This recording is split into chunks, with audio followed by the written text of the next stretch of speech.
Life as We Know It with Tom Walton. With every passing year, I become more aware of, every passing year. Aging is relentless and unavoidable. Birthdays just keep creeping up on you like a cheap pair of underwear.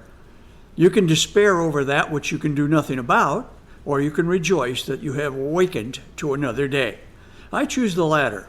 Country singer Kenny Chesney has a song that plays in a constant loop in my head every now and then, and it could not be more relevant these days. It's called Everybody Wants to Go to Heaven, but Nobody Wants to Go Now.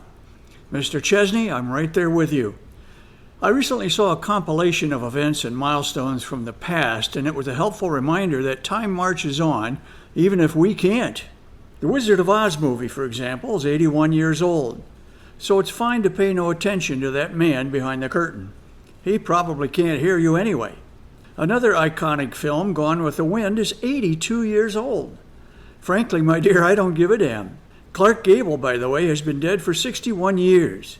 He'd have turned 120 this year. That's a lot older than you and me. Feel better now? Elvis has been dead 44 years. He'd be 86 now. If he were alive and still entertaining his peers, the Elvis song most requested at the home would no doubt be, "It's Now or Never." Back to the Future is 36 years old, but hey, let's not live in the past. Laugh-In began 52 years ago. Sock it to me? Those 4 words during a guest appearance on the show probably did more for Richard Nixon's image than anything else he ever uttered. Saturday Night Fever is 44 years old.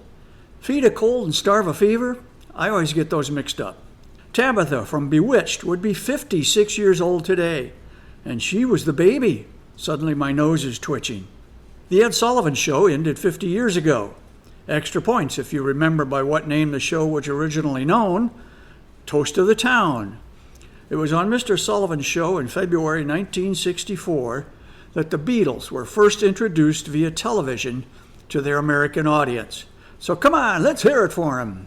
It seems impossible, but it has been 40 years since John Lennon was assassinated outside his Dakota apartment building in New York City.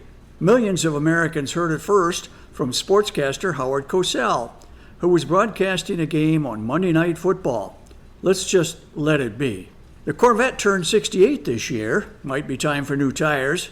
If you've got one and it's been sitting in a barn somewhere since the 50s, you've got a classic.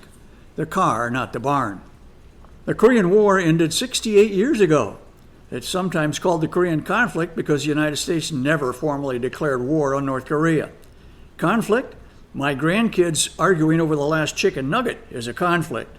Nearly 40,000 Americans lost their lives in Korea, and that's a war. I don't share all these memories, some vivid and some slowly fading, to remind you of your age. I share them to remind anyone at retirement age or beyond that we have shared a truly remarkable time in our history. In the meantime, if I may be so presumptuous to assume there's a spot for me there, I agree with Kenny Chesney.